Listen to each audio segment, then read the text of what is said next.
Please answer that. That's your aunt. Please answer that. That's your aunt. Please answer that. Hello? Good evening, bad bargain pal. Bad bargain pal. Wagwan. Good evening, Auntie Colleen. Father, good evening, man. You can't call me.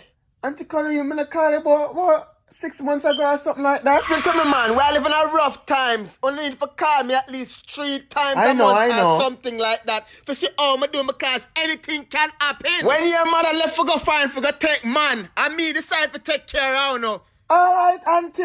Alright. You, your brother, and your 2 picky head sister them. Auntie, them head no picky no more now. Them a make money and them a go do them here now a salon. Well, good for them, but you see when me bathe and wash my thinking to them, only should I drink that water. Auntie, when me Auntie. take care of you. Cause your mother run go foreign and she go take man and breed and not even fart back pan uno. You hear me? Only need for call me more Alright, Auntie. often. Okay, I hear you, Auntie. Yeah, man. You know I'm hang up the phone right now. Goodbye. Alright. Goodbye.